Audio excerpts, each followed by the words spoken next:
ተፈራ መኮንን የራስ ባንዱ ፊት አውራሪ በፍቅርሽ ሰንሰለት ታሰረና ልቤ ለሙዚቃ ባለው ፍቅር ለጋብቻ ከመረጣት ቤተሰቦች ተገፍቷል። ልጃችንን ለአዝማሪ አንድርም ተብሎ እሱ ግን የእናንተን ልጅ ለማግባት ብዬ የሙዚቃ ሙያዬን አልተውም ብሎ በአቋሙ ጸና። ኋላ ሙዚቃንም ልቡ የከጀላትንም ልጅ አግኝቶ የልቡ ሞልቷል። ተፈራ በኢትዮጵያ የመጀመሪያው ፒያኒስት ነው። የሙዚቃን ላቅ ያለ ዋጋ በልኩ ለማስረዳት ብዙ ጥሯል። የአብራኩ ክፋይ የሆነችውና የአባቷን ፈለግ ተከትላ ሙዚቃና ሙዚቀኞችን ጓዳ ጎድጓዳቸውን እያሰሰች የምታጠናው ሙዚኮሎጂስቷ ትምክህት ተፈራ አባቷ ስለ ሙዚቃ ምን ይል እንደነበር እንዲህ ታስታውሳለች።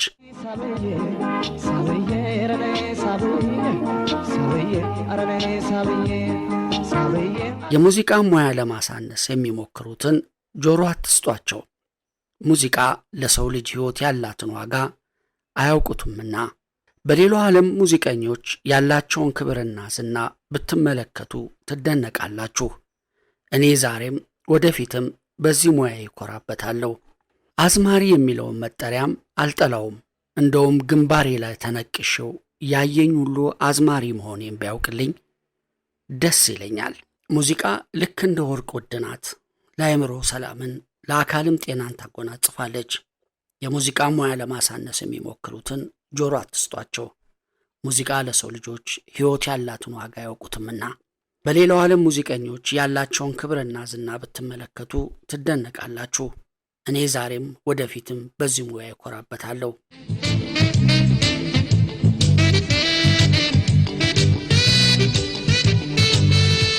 ተፈራ መኮንን በ1921 ዓ.ም በሰላሌ ሌመን ስላሴ ነበር የተወለደው።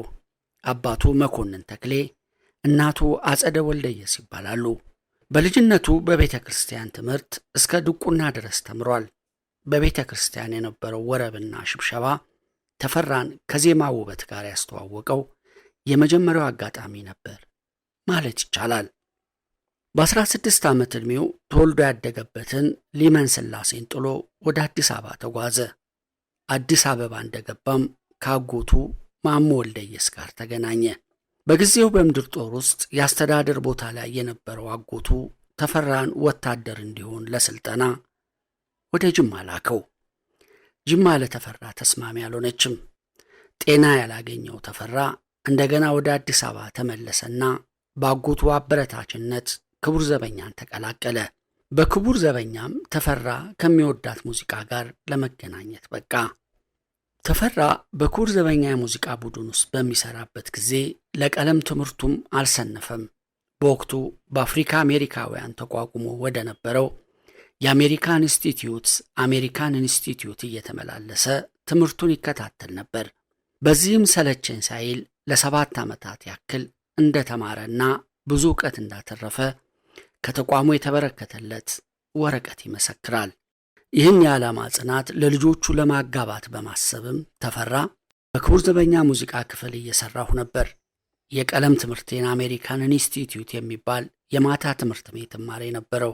ከጠዋቱ 12 ሰዓት ተነስቼ 2 ደረቅ ዳቦ በኪሴ ይዝና ወደ ሥራ እሄዳለሁ። ልዑል መኮንን ድልድይ አካባቢ ወይም ፒያሳ መንገድ ላይ ነበር። መስሪያ ቤት ስደርስ በቀጥታ የሙዚቃ መሳሪያን ጥናት ጀምራለሁ። ሲርበኝ ያንን ደረቅ ዳቦ እየበላው የማታ ትምህርት ቤቴ እስከምሄድ ድረስ ጥናቴን ያለማቋረጥ እቀጥላለሁ።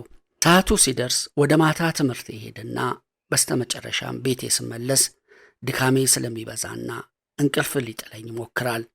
ለመተኛ ግን አልፈልግም። ስለዚህ እንደገባው እግሮቼን በቀዝቃዛዋ ውስጥ ነክሬ እንቅልፌን አጠፋውና ትምህርት ቤት የተሰጠኝን ጥናት እንዲሁም የቤት ሥራ በሙሉ ሰርቼ ሳልጨርስ አልተኛም ነበር።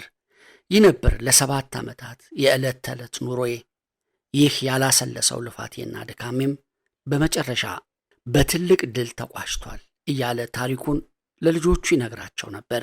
ከረጅም ማማላ ጠንቅሽ በላ ሰው ከ1953ቱ መፈንቅለ መንግስት ሙከራ በኋላ ክቡር ዘበኛ ለተፈራና ለጓደኞቹ ጥሩ አልነበረም። በዚህ ምክንያት ተፈራ የጤና እክል እንደገጠመው ጠቅሶ ደብዳቤ በመጻፍ ከብዙ ትግል በኋላ እንዲለቅ ተፈቀደለት።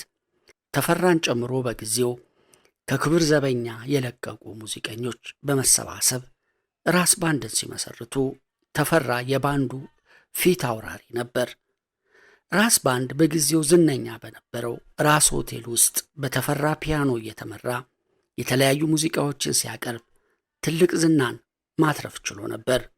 በወቅቱ በራስ ባንድ ተዘጋጅተው በታዋቂው ድምፃዊ ባህታ ገብሬው ከተዜሙ ስራዎች መካከል ወደ ሀረር ጉዞ፣ ደግሞ እንደምን አለሽ፣ የጥላቻ ወሬ፣ ሃሎ ሃሎ፣ ስቃይ ዝቃሊው እና ካላጣሽው አካል የተሰኙት ተጠቃሽ ናቸው። እነዚህ ከላይ የተጠቀሱት ሙዚቃዎች በአብዛኛው የወርቃማ ዘመን የሙዚቃው ሰው የተፈራ መኮንን የአሬንጅመንት ውጤቶች ናቸው። ይህም በወርቃማው የኢትዮጵያ ሙዚቃ ዘመን ውስጥ ተፈራን ስሙ የሚጠቀስ ሰው ያደርገዋል።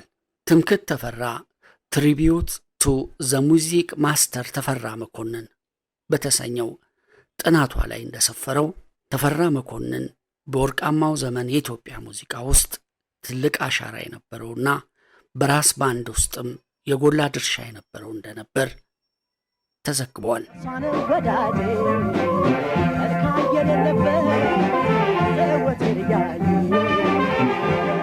ተፈራ መኮንን በሙዚቃ የተለከፈ ቤተሰብ ያላቸው ናቸው። ህሊና፣ ጥበቡ፣ ትምክህት፣ ጉልቱ፣ ሙኒትና ማርታ ወንድምና እህቶች ናቸው። ሁሉም ዘመናዊ ይሁን የባህላዊ ሙዚቃ መሳሪያዎችን አሳምረው ይጫወታሉ። እነዚህ 6 የሙዚቃ ፈርጦች የያሬድ ሙዚቃ ትምህርት ቤት ለረጅም ዓመታት ያስተዳደሩት አቶ ተፈራ መኮንን ልጆች ናቸው። ተፈራ ሙዚቃን ለተማሪዎቻቸው ብቻ ሳይሆን ለልጆቻቸውም አስተምረዋል ማለት ነው። ትምክህት ተፈራ መኮንን የኢትዮጵያ ዘመናዊ ሙዚቃ አግኒ ከሆኑት አንጋፋ አርቲስት ከተፈራ መኮንን የራስ ባንዱ ፊት አውራሪ በመባል ከሚታወቁት ቤተሰብ ውስጥ የተወለደች ምሁር ናት። ስለ እርሳቸው በዋናነት የሚታወቁት ነጥቦች በሙዚቃው ዘርፍ የዶክትሬት ወይም ፒኤችዲ ዲግሪዋን ያገኘች ባለሙያ መሆኗ ነው።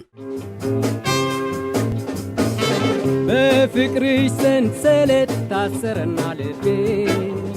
ተፈራ መኮንን በኢትዮጵያ ዘመናዊ ሙዚቃ ታሪክ ቀደምት የነበረው የክቡር ዘበኛ አንደኛ ኦርኬስትራ ወይም የመጀመሪያው ኢትዮጵያዊ ፒያኒስት ናቸው። ታሪክ እንደሚነግረን የክቡር ዘበኛ ሙዚቀኛ ክፍል እንደገና የተቋቋመው በቀዳማዊ ኃይለ ሥላሴ ዘመን ነው። መስከረም ወር 1934 በቅድሚያ የተመሰረተው ደግሞ ሰልፈኛ ሙዚቃ ነው። ከዓመታት በኋላ ነው አንደኛ ኦርኬስትራ ምስረታ እውን የሆነው። የክቡር ዘበኛ አንደኛ ኦርኬስትራ እንደተለመደው ቤተ መንግሥት መድረክ ላይ ተገኘ የሙዚቃ ዝግጅቱን ለማቅረብ። በዚያ ቀን ንጉሡ ከፊት ረድፍ ታድመው የኦርኬስትራውን ዝግጅት እየኮመኮሙ ሳለ አንዳች ነገር ቅር አላቸው። እናም ወደ ጎኑ ዞር አሉ። ዞር ብለው መለሎውንና ታማኝ ጀነራላቸውን በአይን ጥቅሻ ጠሩት። የክቡር ዘበኛው ዋና አዛዥ መንግስቱ ነዋይ ከወገቡ ጥፍ አለና ጆሮውን አዋሳቸው። ንጉሡ አንዳች ነገር በጆሮ እየነገሩት ወደ ሙዚቀኞቹ መድረክ ጣታቸውን ቀሰሩ። በተለይ ወደ ፒያኖ ተጫዋቹ እያመለከቱ። ፒያኖ ተጫዋቹ የውጭ አገር ዜጋ ነበር፣ ፈረንጅ። ቀይረው የሚል ቀጭን ትእዛዝ ነበር የሰጡት። መንግስቱ ነዋይ ትእዛዛቸውን ተቀብሎ ወደ ቦታው ተመለሰ። ጀነራሉ ወዲያውኑ አንድ ወጣት ትዝ አላቸው። በሳቸው እዝ ስር ባለው የክብር ዘበኛ የጃዝ ሲምፎኒ ኦርኬስትራ ውስጥ ወጣቱ ቤዝ የተባለውን የሙዚቃ መሳሪያ ሲጫወት አስተዋሉት። ጎበዝ ነው፣ ችሎታ የረቀቀ። እስከ 1947 ዓ.ም እዚያው ክፍል ውስጥ በፍራንስ ዜልወከር ስር ሆኖ ነበር የተማረው። አገኙት። ወጣቱን የሙዚቃ ሰው ተቀያሪውን ፒያኖ ተጫዋች ተፈራ መኮንንን። በዚህ አይነት አስገራሚ ሁኔታ ነበር የክቡር ዘበኛ የአንደኛው ኦርኬስትራ የመጀመሪያው ኢትዮጵያዊ ፒያኒስት ለመሆን የበቃው። ተፈራ መኮንን በፍቅርሽ ሰንሰለት ታሰረና ልቤ